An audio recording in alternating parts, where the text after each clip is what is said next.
Assalomu alaykum va rahmatulloh.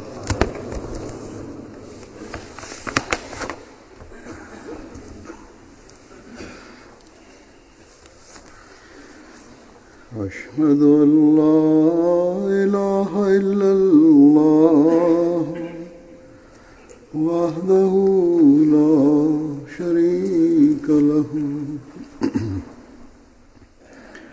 وأشهد أن محمدا عبده ورسوله أما بعد فأعوذ بالله من الشيطان الرجيم بسم الله الرحمن الرحيم الحمد لله رب العالمين الرحمن الرحيم مالك يوم الدين إياك نعبد وإياك نستعين اهدنا الصراط المستقيم صراط الذين أنعمت عليهم غير المغضوب عليهم ولا الضالين.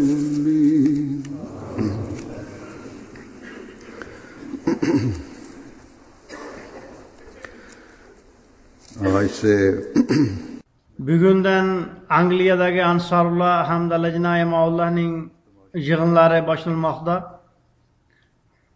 Bizning yig'inlarimizning haqiqiy ruhi yoki harakat qilishimiz kerak bo'lgan narsa Alloh taolo bilan aloqa hamda o'zaro mehr va muhabbatda olg'a qadam tashlashdir.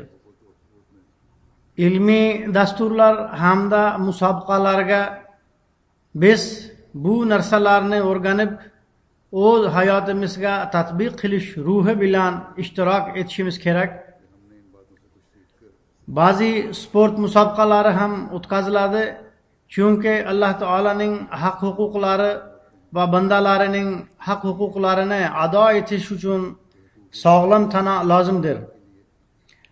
Aks holda Ansorullohning yoshi sport bilan shug'ullanadigan yosh emas.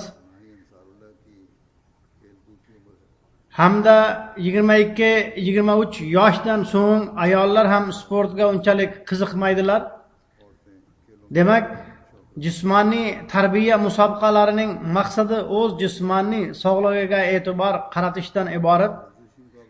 Faqat musobaqalarga qatnashadigan kishilargina emas, aksincha boshqalar ham hech bo'lmasa sayr yoki yengil jismoniy tarbiya bilan o'z tanalarini faol tutsinlar.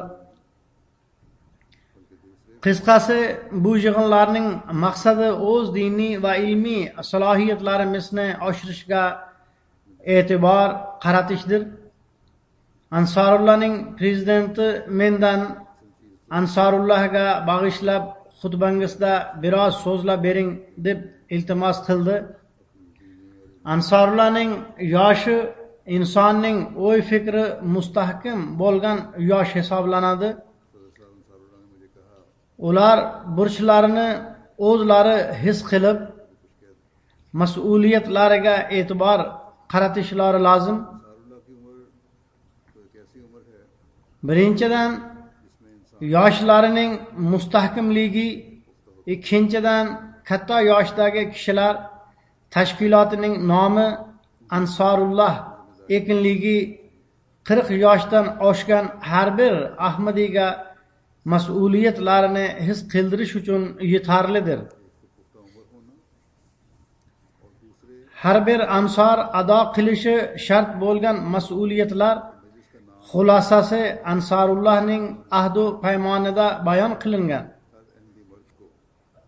Birinchi narsa shuki, Ansorulloh tashkilotining har bir a'zosi islomning mustahkamligi hamda ahmadiyatga chin yurakdan qoyim bo'lishga harakat qilsin.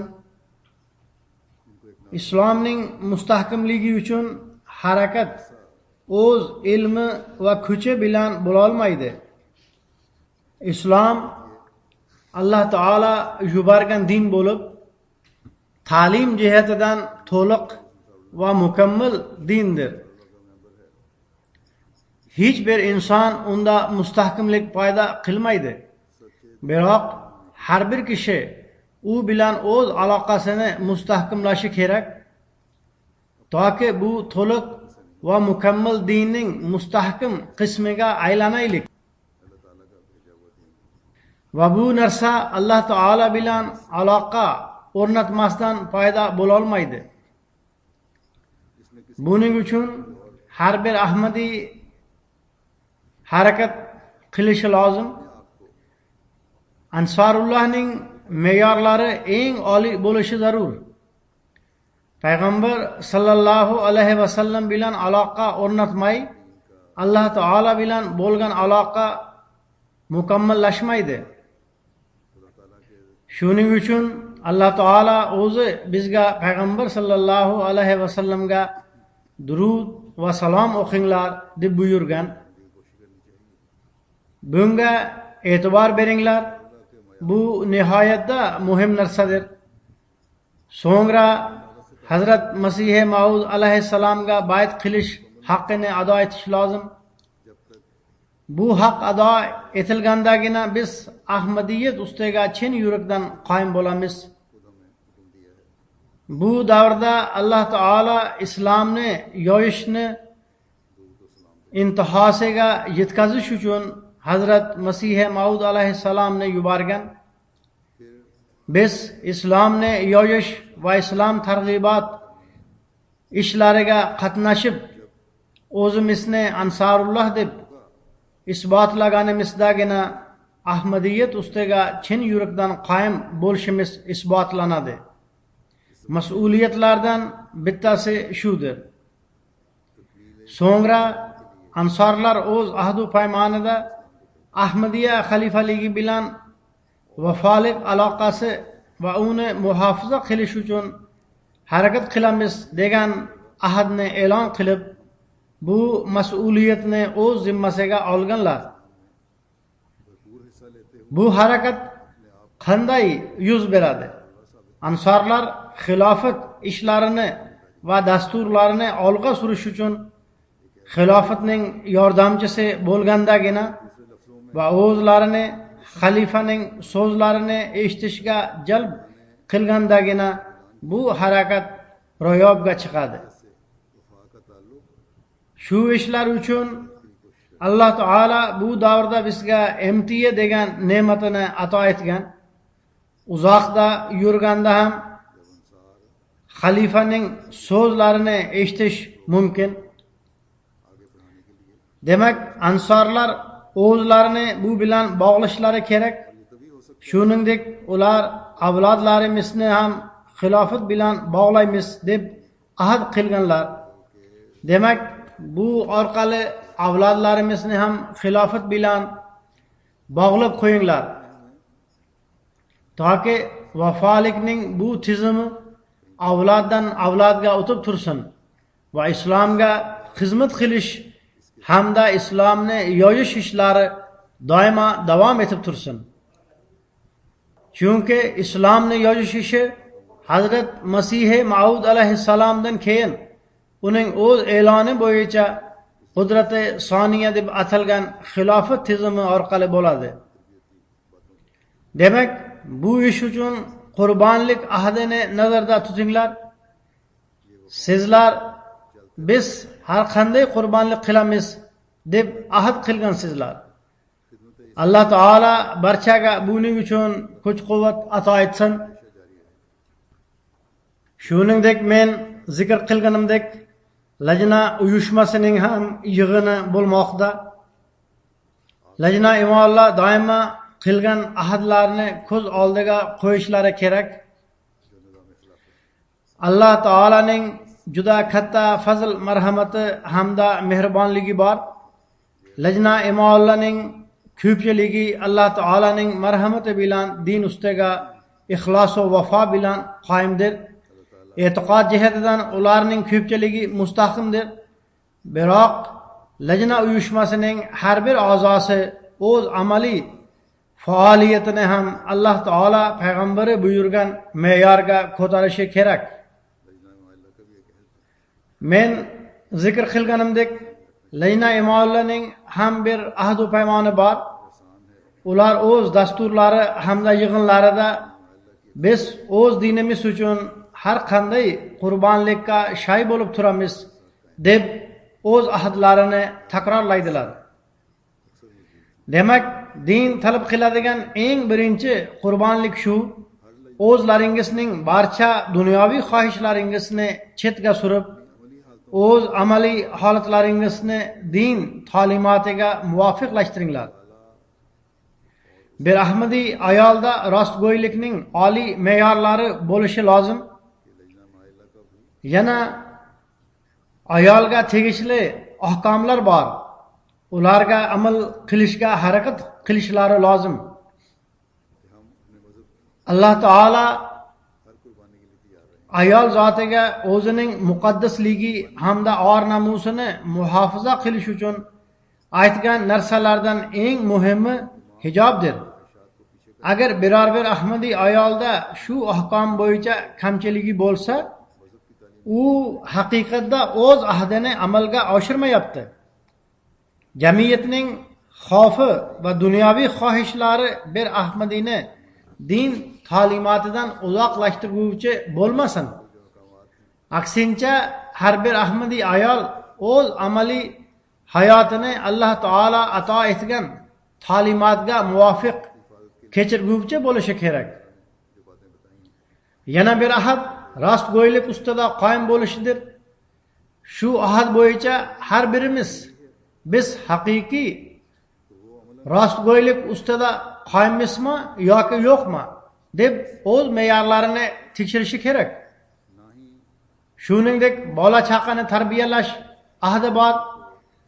Bu ahdni ham ular din bilan bog'langanmi yoki yo'qmi deb to'liqlayin amalga oshirishga harakat qilishlari lozim. Bola uchun eng yaxshi tarbiyaning o'rni uning onasidir. Demak, shu ish uchun ota-onalar qattiq harakat qilishlari kerak. Agar bu mas'uliyatni barcha ayollarimiz bajaruvchi bo'lib qolsa, aksincha Hazrat Muslih Maud roziyallohu anhu aytganlaridek, agar ayollarning 50% ham shunday bo'lib qolsa, unda ular avlodlarini saqlash uchun kafolatchi va ularning dinini tuzatuvchi bo'lib qoladilar. Hamda ularning aloqasini Alloh taolo bilan bog'lovchi bo'lib qoladilar.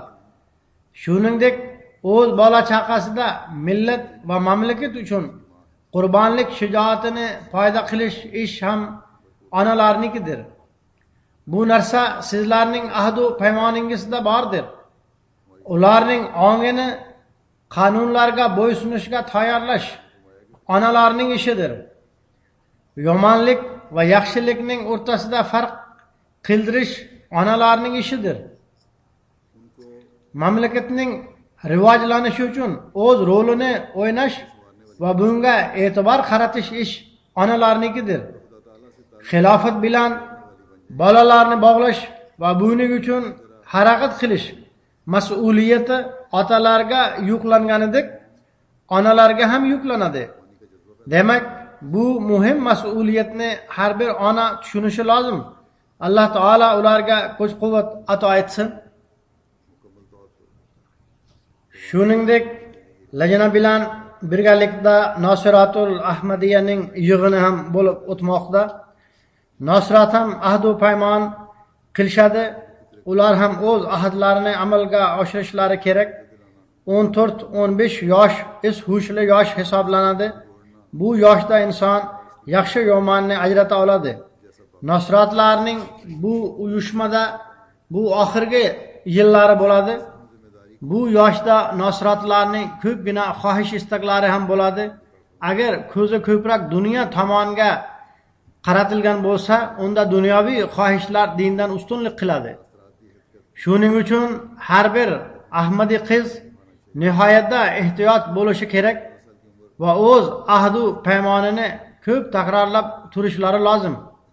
Toki har bir Ahmadiy qiz behuda dunyoviy xohish istaklar orqasidan yurishdan ko'ra eng oliy maqsadlarni hosil qilish uchun harakat qiluvchi bo'lsin. Bu oliy maqsadlar Nasratning ahdu paymonida bayon qilingandir. Ya'ni din, qavm va vatanga xizmat qilish uchun doimo tayyor bo'lib turish, doimo rostgo'ylikni mustahkam tutish, Ahmadiyya xalifaligi uchun tayyorlab bo'lib turish. Demak, agar bizning qizlarimiz bu ahdu paymonni o'z hayotining bir qismiga aylantirib olsalar, unda bir yoqdan ular o'z hayotlarini saqlab oladilar, ikkinchi tomondan kelajak avlodlarining hayotlarini ham saqlaguvchi bo'lib qoladilar, hamda ularni xilofat bilan bog'lovchi bo'ladilar. Alloh taolo ularga ham kuch-quvvat ato etsin. Alloh taolo bu yig'inlarni har tomonlama barakotli qilsin. Yig'inlarga tegishli bu qisqacha so'zlardan keyin bir sevimli azizimizning go'zal zikrini qilmoqchiman. U o'tgan kunlarda bizdan ayrildi. Bir necha hafta oldin bir fojia natijasida bir aziz bizdan ayrilgan edi. 2-3 kun oldin Angliyadagi Jamiya Ahmadiyaning yana bir sevimli talabasi qisqa muddatli betoblikdan so'ng bizdan ayrildi. U Jamiya Ahmadiyaning ta'limotini taxminan tamomlab qo'ygan edi. Inna lillahi va inna ilayhi rojiun. Men zikr qilayotgan bolaning ismi Mazhar Ahsandir. Kasalligi natijasida oxirgi yil imtihonini topshirmagan edi. Biroq bu yigit imtihondan o'tganda yoki o'tmaganda u kechirgan hayoti bo'yicha bir targ'ibotchi va da'vatchi edi. Alloh taolo bu yigit ichida qanday qilib dinga xizmat qilish kerak, qanday qilib o'z axloqlari va o'z holatini Alloh taolaning ahkomlari bo'yicha muvofiqlashtirib unga amal qilish kerak degan bir jo'shqinlikni paydo qilgan edi. Dunyoga kelgan har bir inson baribir bu dunyodan o'tib ketadi. Biroq o'z hayotlarini Alloh taolaning roziligiga muvofiqlashtirishga harakat qilguvchi hamda bu ishda muvaffaq ham bo'luvchi kishilar baxtlidirlar. Bu sevimli yigit to'g'risida Jamiya Ahmadiyaning talabalari, uning do'stlari hamda o'qituvchilari menga yozib yubormoqdalar. Bu faqat u vafot etdi, u haqida go'zal gaplarni gapirish kerak degan rasmiy gaplar emas. Aksincha men shaxsan uni taniyman. U ixlos va vafo hamda amalning bir namunasi edi. Alloh taolo uning darajalarini yuksaltiraversin. Marhum o'z ota-onasining yakka o'g'li edi. Ikkita opasi bor. Ota-onalari, ayniqsa onasi sabr hamda Alloh taolaning rizosiga rozi bo'lishning eng yaxshi namunasini ko'rsatdi. Alloh taolo ularga ajr ato etsin va ularning sabrini oshirsin. Ularning barchasiga o'z huzuridan xotirjamlik va sabr vositalarini ato etsin. Hazrat Masih Maud alayhissalom bir joyda shunday deydilar: esda tutinglar, Alloh taolaga suyanishlik musibat yarasi uchun taskin toptiruvchi va rohat ato etuvchi malham yo'q. Demak, doimo Alloh taolaga tavakkal qilish lozim. Aziz marhum ham sabr hamda hafsalani tavsiya qilayotib bu dunyo bilan vidolashdi. Inson albatta g'am anduhga botadi. Bu tabiiy narsa. Ota-onalar, opa-singillar va aka-ukalar eng ko'p g'am alamda bo'ladilar.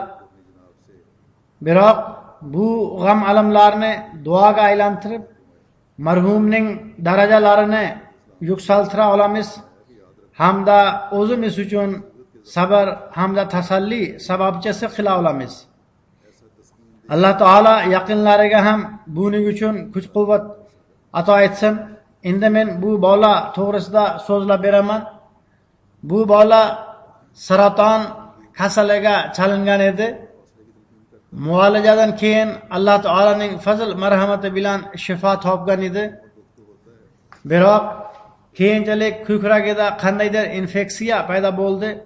Shifokorlarning ham xabari yo'q edi. Shu sababdan vafot etdi. Inna lillahi va inna ilayhi rojiun. Marhumning otasining buvasi Hazrat Nizomiddin usta sohib Hazrat Masih Maud alayhissalomning sahobasi edi. Marhumning ona tomonidan buvasi Chaudhary Munawvar Ali Xon va otasi tomonidan buvasi Haji Manzur Ahmad sohib ikkalasi Qodiyon darvishlaridan edilar. Bu bola Jamia Ahmadiyaning talabasi bo'lib, vasiyat tizimiga ham qo'shilgan edi. Onasi shunday deydi: "Men gaplarini qisqacha aytib beraman. Ba'zi gaplari batafsil yozilgan, ba'zilari esa hissiyotga to'la. Ehtimol ularni bayon qilish qiyin bo'lsa kerak. Biroq men qisqacha aytib beraman." Onasi deydi: "U menga maslahat beruvchi, sirlarimni bilguvchi va bir muallimga o'xshab tarbiya qiluvchi edi. Bizda ona va bolalik rishtasi bilan birgalikda bir ajoyib bir-birimizni tushunuvchanlik bor edi. U meni yaxshi tushunardi. Men esa u mening qaysi narsalardan xursand bo'lishimni va qaysilardan nafratlanishimni yaxshi bilar edi. U ko'pincha men bilan xilofat, xalifalik tizimi, jamoat va eng ko'pi payg'ambar sallallohu alayhi vasallam, uning sahobalari hamda haqqoniy oshig'i Hazrat Masih Maud alayhissalom gaplarini so'zlab berar edi. Bu uning yoqtirgan mavzulari bor edi. Agar qandaydir dunyoviy gaplar oraga qo'shilganda, bu gaplarni qo'ya bering, bu gaplar bilan aloqamiz yo'q deb aytar edi. Bu yil jalsaga kelishga uning xohishi bor edi, biroq u ahvoli qiyin bo'lib qolishini sezgan edi. Shu sababdan MTA orqali tomosha qilishni o'ziga ma'qul ko'rdi va uydagilarning barchasini jalsaga yuborib qo'ydi. U Glasgow shahrida bo'lib, "Men shu yerda eshitib olaman, sizlar xavotirlanmanglar, men eplab olaman" dedi. Shunday qilib, betoblanib qolganiga qaramay, uydagilarni jalsaga yuborib qo'ydi. Ishlarini o'zi bajarish odati bor edi. Kasallik mobaynida uning tabiatida ko'proq sokinlik hamda yumshoqlik paydo bo'lgan edi. Uning tabiatida hech qachon jizzakilik yoki jahlni ko'rmadik. Men aytganimdek, u oldin qon saratoniga chalingan edi. Undan tuzalganida hali zaifligi bor edi. Biroq Shotlandiyaning amir sohibiga "Menga biror jamoat ishini topshirib qo'ying" dedi. U shundan keyin u yerda xat xabarlarni tayyorlay boshladi va boshqa ish qiluvchilar bilan ham aloqada bo'lib, ularga ham qanday ishlashini aytib berar edi.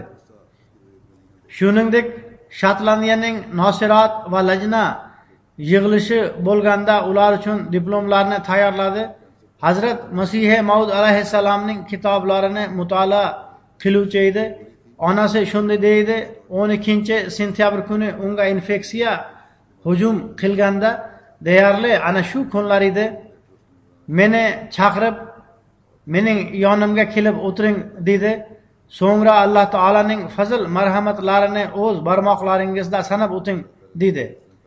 Keyin Alloh taolaning marhamatlarini sanay boshladi, yana dedi: Alloh taolaning fazl marhamatlarini yana aytib bering. Shunda men unga: Alloh taolaning shuncha ko'p fazl marhamatlari borki, men ularni sanay olmayman. Shunda mazhar bo'ldi. Men ana shuni sizga bildirmoqchi edim.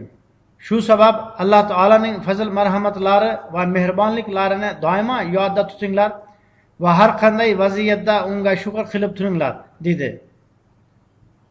Onasi shunday deydi: u paytda nima deyotganini men tushunmadim. Biroq u bizni ruhan tayyorlab turgan edi.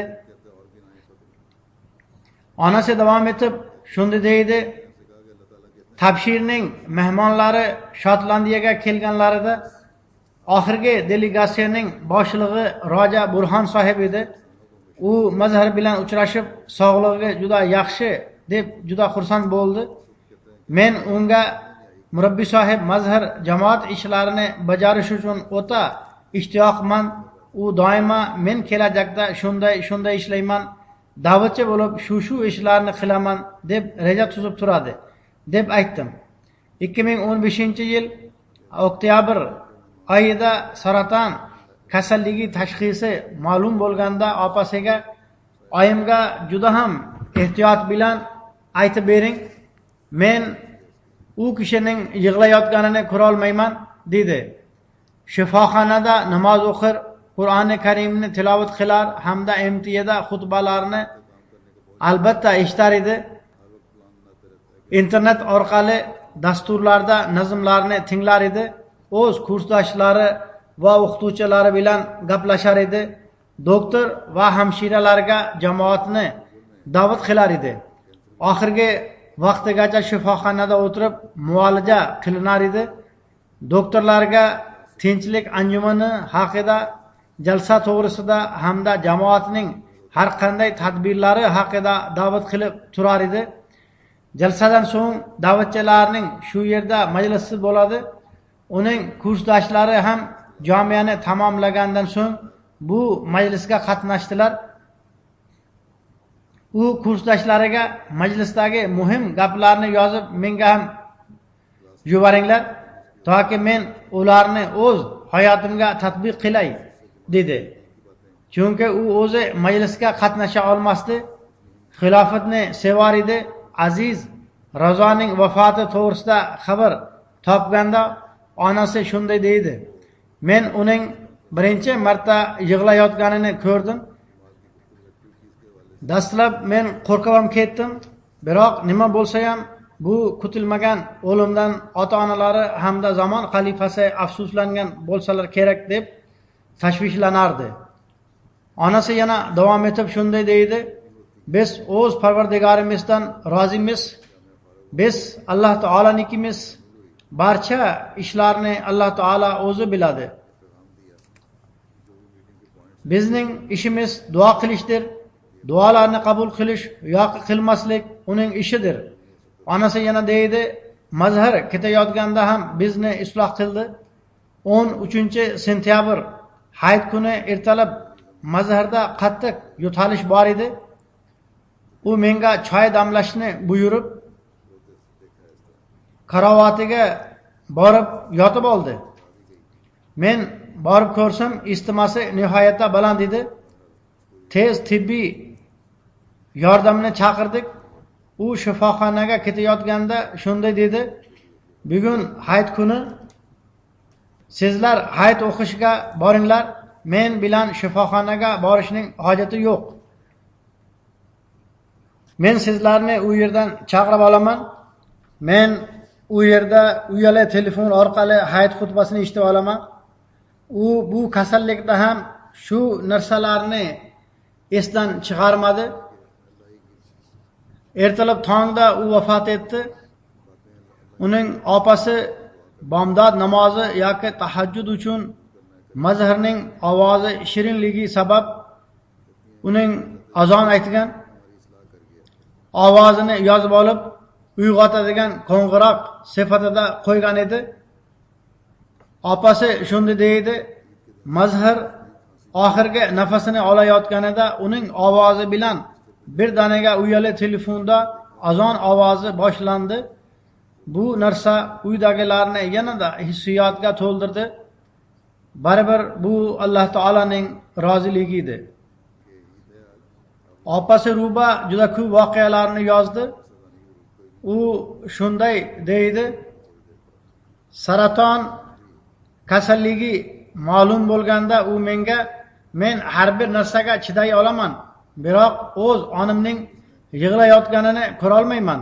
Shuning uchun onamga juda ehtiyotlik bilan aytib bering dedi. Uning opasining iligi bilan bir xil chiqqanda unga quyildi. Doktorlar ham hayratlandilar, chunki ular oldin bir xil bo'lishi mumkin emas deb aytardilar. Shu sabab Alloh taolo unga shifo ato etdi. Biroq Alloh taolaning oxirgi taqdiri ana shu edi. Kimyoterapiya mobaynida doktorlarga da'vat qilib turar edi. Alloh taolaga tavakkul qilar edi. Hech bir narsadan tashvishlanmas edi. Doimo Alloh taolo meni zoya qilmaydi deb aytar edi. Endi Alloh taolo uni shu yerdan olib ketdi. Xudo xolasa keyingi dunyoda uning xohish istaklari ro'yobga chiqadi. Shifokor Hafiz sohib shunday deydi: Mazharning kasali saraton tashxisi bo'lganda men u bilan uchrashgani Glasgow shahriga bordim. Men uni tavakkul qiluvchi inson deb topdim. Onasi menga shunday dedi: u doimo Alloh taolaning mehribonliklarini eslab turinglar deydi.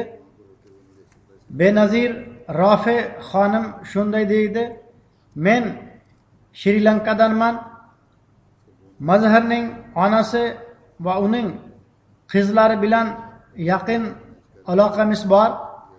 Saraton tashxisi bo'lganda ularning oilasi bilan yanada yaqinroq tanishdik. Uni yo'qlagani shifoxonaga borsak, juda ham sabr va xotirjamlik bilan o'z kasalligini aytib berdi. Dastlab sog'ayganidan keyin Glasgow shahrida 5 kilometrlik xayriya yurishiga qatnashib, bu juda ham oson edi. Men juda ham osonlik bilan uni tamomladim dedi. Holbuki u bir surunkali kasallik jarayonidan o'tgan edi va kimyoterapiya o'zi ham bir aziyat yetkazuvchi jarayondir. Hafiz Fazli Rabbiy sohib shunday deydi: Qur'oni Karimni o'rganishga juda ham ko'p qiziqar edi. Ovozi juda ham shirin bo'lib, Qur'oni Karimni dard bilan to'la ovozda tilovat qilar edi. Jamia Ahmadiyaga o'qishga kelishdan oldin Milliy ta'limul Qur'on darsiga qatnashish uchun o'z oilasi bilan Glasgowdan Londonga kelar edi. U davom etib shunday deydi: migratsiyaga tegishli ba'zi muammolari bor edi. Shu sababdan jamiyada o'qiganda ham har 2 haftadan so'ng Glasgowga borib kelar edi. Men unga siz qiynalayapsiz desam, u biron bir buyuk maqsad uchun duch keladigan qiyinchiliklar hech narsa emas derdi. Jamia Ahmadiyaning yana bir ustozi Vasim Fazal sohib shunday deydi: Mazhar Ahsan judayam himmatli, jiddiy, adobli hamda sabr toqatli talaba edi. Bu bola o'z mas'uliyatlarini ixlos va vafo, muhabbat hamda mehnat bilan amalga oshiruvchi talabalardan edi.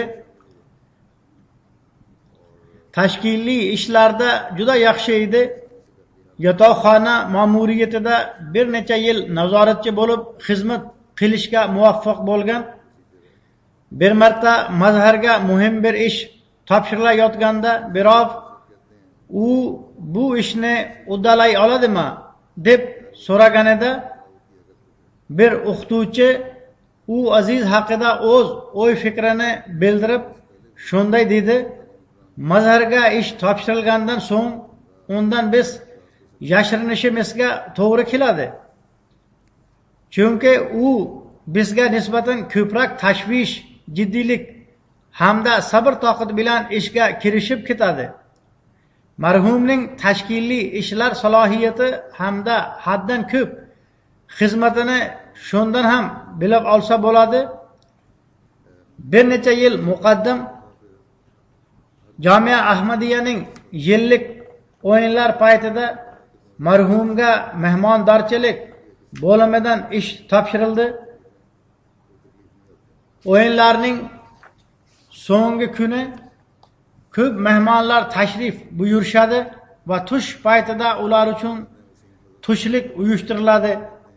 Marhum shu paytda tun bo'yi uxlamay tashkiliy ishlarga qatnashdi va bir soniya ham tinim olmadi. Keyingi kuni ham oldingidek tetik bo'lib xizmat qildi. Marhum bu tadbirdan so'ng bu bo'lim to'g'risida batafsil hisobotni ham topshirdi. Bu hisobot hozir ham ma'muriyatda mavjud bo'lib, u orqali u bo'limning ishlariga yordam olmoqdamiz.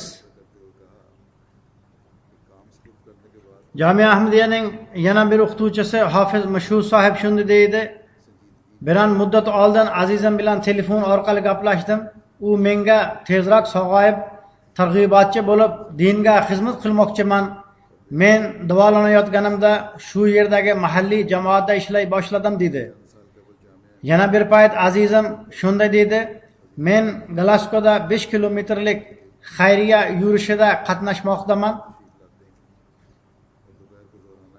U yerdagi targ'ibotchi Malik Akram sohib shunday deydi: Mazharning oilasi Dubaydan Glasgow shahriga ko'chib kelgandi. Men Shotlandiyada targ'ibotchi bo'lib ishlayotgan edim. Bu oila Glasgowga kelgan kuni masjidda qandaydir tadbir uyushtirilgan edi. Tadbirga bu oila ham qatnashdi.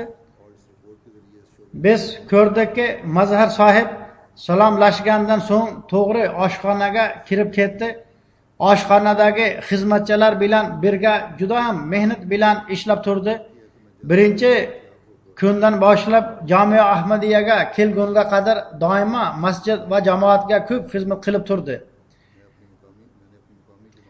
Juda ham kamgap, tashqi jihatdan ham ichki jihatdan ham sof tabiatga ega edi. Behuda gaplarga qo'shilmasdi, vaqtni zoya ketkazmasdi, vaqtdan to'g'ri foydalana olishni bilar edi. U menga juda ham yaqin edi. Men uni juda ham yaqindan kuzatganman. A'lo axloqqa ega bo'lib, juda ham muloyim gapirguvchi va har kimni hurmat qiluvchi yigit edi. Unda mening vaqfim qabul bo'lib, Jamia Ahmadiyada diniy tahsil olib targ'ibotchi bo'lay degan xohish va jon kuyarlik bor edi. Jamia Ahmadiyaga o'qishga qabul qilingan kuni u shu qadar xursand ediki, go'yo unga jahonning barcha ne'matlari topilgandek xilofatga juda ham oshiq edi. Glasgowdagi Xudamul Ahmadiya prezidenti Arshad Mahmud shunday deydi: "Bu kishi oldin Sharjada istiqomat qilar edi. Marhum Mazhar Asan ham Sharjada istiqomat qilar edi. Men Sharjadagi xudamlarning prezidenti bo'lib saylandim. Marhum Sharjada o'tkaziladigan jamoat tadbirlari, yig'inlari hamda ilmiy va jismoniy tarbiya musobaqalariga jo'shqinlik bilan qatnashar edi. Biz shahardan uzoqroq joyga borib yig'in o'tkazar edik. Shu sababdan bizga ertaroq borib vaqori amal qilib joyni tayyorlashga to'g'ri kelar edi. Marhum yoshi kichik bo'lishiga qaramay doimo faol bo'lar edi. U kishi uning jur'atli ekanini zikr etib shunday deydi: "Bir marta yig'inda oldindan tayyorlanmagan mavzular bo'yicha nutqlash musobaqasi o'tkazildi. Mazhar olgan mavzu juda ham qiyin va u tayyorlanmagan ham edi. U nutqlaganda xudamlar uning nutqini eshitib kula boshladilar. Biroq Mazhar Asan o'z nutqini to'liqladi va hech bir narsani e'tiborga olmadi. Yana shunday deydi: "Agar men shunday xijolat cheksam, hech foyda bo'lmaydi.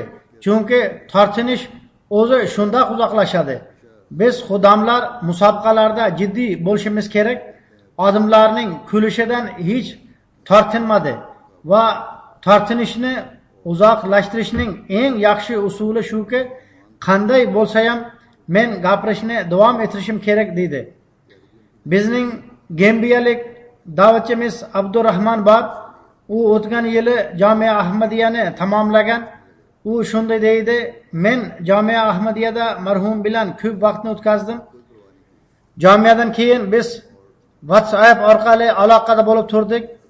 Birodar Mazhar o'z kasalligidan keyin menga qanaqa SMSlar yuborgan bo'lsa, ulardan ayrimlari quyidagicha edi: men shu kasallikdan o'tmoqdaman, biroq haqiqatda Alloh taolaning menga bo'lgan ko'pgina mehribonliklari bor. Shuning uchun men Alloh taolaga yanada ko'proq shukr keltirishim lozim. Bu aziyatdan o'tishni men qiyin deb o'ylamayman. Yana shunday bir SMS yubordi: men o'z kasalligimni o'ylamayman, aksincha men jamoatga qanday qilib yaxshiroq xizmat qila olaman degan maqsad muddaomga qaramoqdaman. Uning yana bir kursdoshi da'vatchi Shayx Samar shunday deydi: u doimo kulimsirab odamlarni xursand qilar edi. Mazhar har bir kishi bilan go'yo faqat u kishi uning do'stidek yaxshi muomala qilar edi. Hech kimga begonalik yoki uzoqlikni sezdirmasdi va hech ham birov bilan urushgan emas. Ko'ngli ochiq edi. Har bir fursatdan foydalanib da'vat qilar va hech bir fursatni qo'ldan boy bermasdi. Shifoxonada bo'lganda ham bu musulmon kishi har kimga da'vat qiladi degan nomga ega edi. U orqali hech kimga aziyat yetmagan va hech kimni u yomonlamagan. Qo'lidan kelgancha boshqalarga yordam berar edi. Mayda-chuyda narsalarni ham inobatga olib, har kimga mehr va muhabbat bilan muomala qilar edi. Uning yana bir kursdoshi da'vatchi Sohir Mahmud shunday deydi: bu go'zal shaxs bilan 7 yilni birga o'tkazish imkoniga ega bo'ldim. Juda ko'p fazilatlarga ega edi. Mehmondorchilik, xoqsorlik va kamtarlik bo'yicha eng yaxshi namuna edi. Boshqalar haqida yaxshi o'y fikrda bo'luvchi, niyati solih inson edi. Dastlabki yillarda jamiyada u nazoratchi edi. Yotoqxonadagi nazoratchining ishlaridan birinchisi talabalarni vaqtida uxlashga tavsiya qilishdir. Ya'ni vaqtida chiroqlarni o'chirib, bolalarni uxlashga da'vat qilish va namoz uchun uyg'otish hamda xonalarning tozaligiga e'tibor qaratish, janjal tortishuv bo'lganda uni to'xtatish, bu ishlarning barchasi uning burchi edi. Talabalar ataylab uning jig'iga tegib mazax qilar edi. U davom etib shunday deydi: men bir marta qandaydir xato qildim. Mazhar kelib menga tanbih berdi.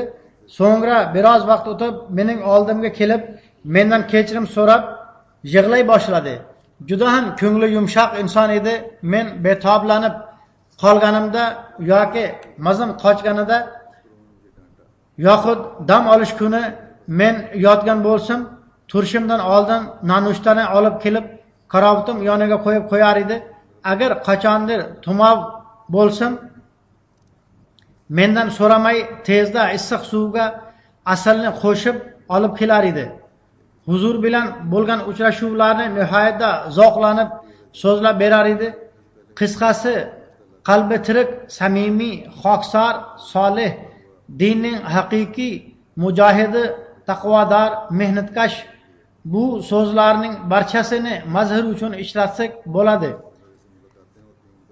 Yana bir fazilati shu ediki, u o'ziga yoqqan narsalarni do'stlari uchun ham yoqtirar edi. Yegani biror narsani olib kelsa, do'stlari uchun ham olib kelar edi. Hayotini soddalik bilan kechirib, yigitlikda bolalar qiladigan isrofgarchilikni qilmas edi. Tozalikka rioya qiluvchi, namoz va tahajjudni kandasiz ado qiluvchi edi. Meni ham uyg'otar edi. Kursdoshlari shunday deydilar: u xonasiga joy namoz olib qo'ygan edi. Kechasi uyg'onib nafl namoz o'qiyotganini biz ko'p marotaba ko'rdik. Har hafta qoldirmay nafl ro'zasini tutar edi. Chandalarni juda ham e'tibor bilan berar edi. Har bir narsada tartib, intizom mavjud edi.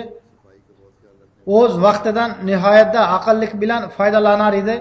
Jamia Ahmadiyaning kundalik o'quv dasturidan tashqari har kuni Qur'oni Karimni tilovat qilish, jamoat kitoblarini mutolaa qilish, ob-havoga qaramay har kuni jismoniy tarbiya qilish, kandasiz gazeta o'qish, tushlik paytida ozgina dam olish, mayli u bir necha daqiqadan iborat bo'lsa ham uxlashdan oldin kundalik yozish, bu uning o'ziga xos fazilatlari edi.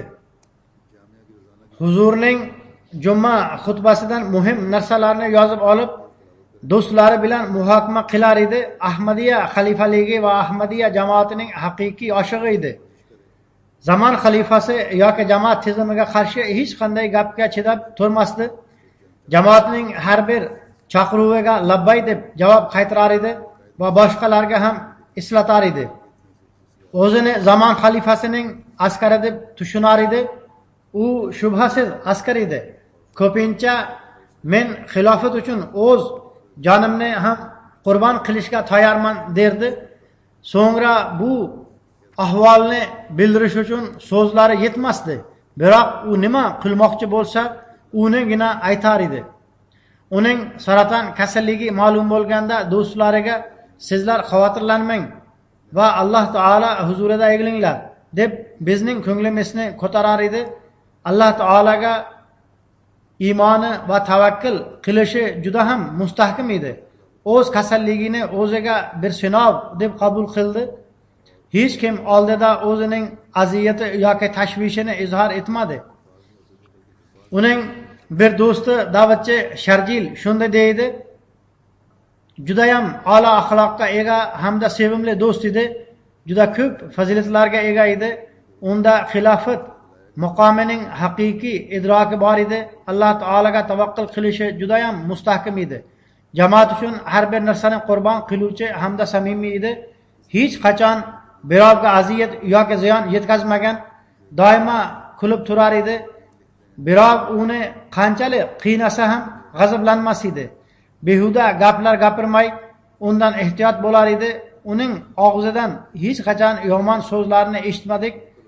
Doimo har bir ishni nihoyatda sabr, toqat, sidqi dildan, mehnat hamda mas'uliyat bilan bajarar edi. Hech bir ishni kichkina deb tushunmas edi.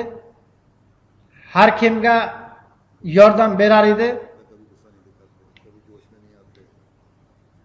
Unda yalqovlikning izi yo'q edi. Jamia Ahmadiyani juda yaxshi ko'rar edi. Mustahkam irodali bo'lib, aziyat chekishiga qaramay, oxirgi muddatgacha juda ham matonat bilan o'z og'rig'iga bardosh berdi. Hech kimni masxara qilmas, aksincha boshqalarni ham bundan man etar edi. Unda bir da'vatchida bo'ladigan fazilatlar bor edi. U yigit tayyorlab kursidagi paytidayoq mukammal da'vatchi bo'lib, taqvoning eng nozik yo'llaridan yurguvchi edi. Mayda-chuyda narsalarni ham inobatga olar edi. Bir marta u mening saqal oladigan uskunamning ovozi balandroq ekan, sizlar uxlayotgan bo'lasizlar, shuning uchun men saqolimni olmayman deb aytgan. Uning tabiatida riyo yo'q edi. Uning ichki dunyosi qanday bo'lsa, tashqi dunyosi ham shunday edi. So'zi bilan amali bir xil edi. Qur'on ahkomlariga bo'ysunar edi. Qur'onni Karimni tilovat qilib, so'ngra uni konspekt qilib olar edi. Shu sababdan u Qur'on tarjimasini ham yaxshi bilar edi. Jamia Ahmadiyaning yana bir da'vatchisi Ofoq ilgari Pokistondagi Jamia Ahmadiyada o'qir edi. Ota-onalari Angliyaga ko'chib kelganlarida u shu yerga kelib Jamia Ahmadiyaga o'qishga kirdi. U shunday deydi: talabalar men bilan uchrashgani keldilar. Ular orasida mazhar ham bor edi. U 2 daqiqadan so'ng u yerdan ketib qoldi. Qaytishda uning qo'lida ko'rpa to'shiq hamda yostiq bo'lib, siz bu narsalarni olib kelmadingiz. Sizning bu narsalarga ehtiyojingiz bo'lsa kerak deb bu narsalarni olib keldim, dedi. Kursdoshlarimiz bilan 3 oy oldin marhumni yo'qlagani Shotlandiyaga bordik. U nihoyatda xursand ko'rindi. So'ngra uyga borganda bir chiroyli ziyofat uyushtirdi va bizga qayta urg'u berib, olinglar deb turdi. Qisqasi, judayam yuvosh va vaqf ruhini tushunadigan inson edi. Mayli, uning hayoti fursat bermadi. U 26 yoshida vafot etdi. Biroq qayerda do'stlarini tarbiyalashga fursat topgan bo'lsa, ularni tarbiya qildi. Qayerda da'vat fursatini topgan bo'lsa, u yerda da'vat qildi va u hech tortinmay da'vat qildi.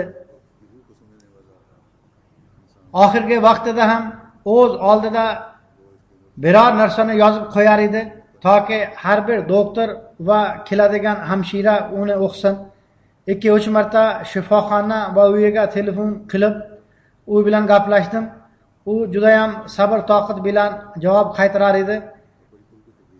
Bir marta uning onasi dorilar va muolaja sabab uning og'zida ko'piklar paydo bo'lgan. Shuning uchun unga gapirish qiyin bo'lmoqda dedi. Biroq men bilan gaplashganida sof gaplashayotgan edi. Men unga siz dam oling deb ham aytdim. Ammo u juda ham ixlos bilan og'zimdagi ko'pik endi meni hech qiynamayapti deb aytdi. Keyinchalik Alloh taolo fazl marhamat qildi. Og'zidagi ko'piklar ham yo'qolib ketdi. Demak, bu yigit juda ham vafodor, o'z hayotining maqsadini tushunadigan Ahmadiy bola edi. Alloh taolo doimo o'z fazl marhamatlarini yog'dirib tursin, darajalarini yuksaltirib tursin. Biz doimo uni Alloh taolaning rizosiga rozi deb topdik. Alloh taolo unga o'z sevimlilarining qadamlaridan joy bersin va unga o'xshagan o'z maqsadini chuqur anglovchi minglab vaqf qilguvchilar paydo bo'lsin. Uning ota-onalari hamda opa-singillariga o'zgacha duo qilinglar. Alloh taolo ularning sabr toqatini yanada oshirsin. Hozir juma namozidan so'ng men uning janoza namozini o'qitaman. Janozasi hozirdir. Men pastga tushaman. Sizlar shu yerda saflarni tutib olasizlar.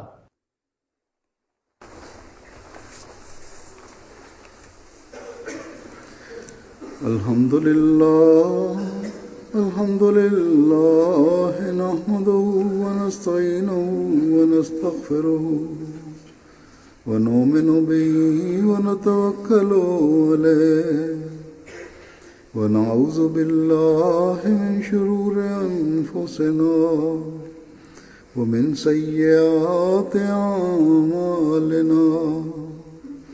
من يهده الله فلا مضل له ومن يضلل فلا هادي له ونشهد أن لا إله إلا الله ونشهد أن محمدا عبده ورسوله. अभी नमाज जुमा के बाद मैं इनका नमाज जनाजा भी पढ़ाऊँगा, हाजिर है. मैं नीचे जाऊंगा, अब आप यहीं सफ़े दुरुस्त रखें कर लें. इबादल्लाह रहमकुमुल्लाह इन्नल्लाह यामुरु बिल अदलि वल इहसानि व इताइ ज़िल क़ुर्बा व यन्हा अनिल फ़हशाइ वल मुनकरि वल बग़य يعظكم لعلكم تذكرون. اذكروا الله يذكركم وادعوه يستجب لكم ولذكر الله أكبر.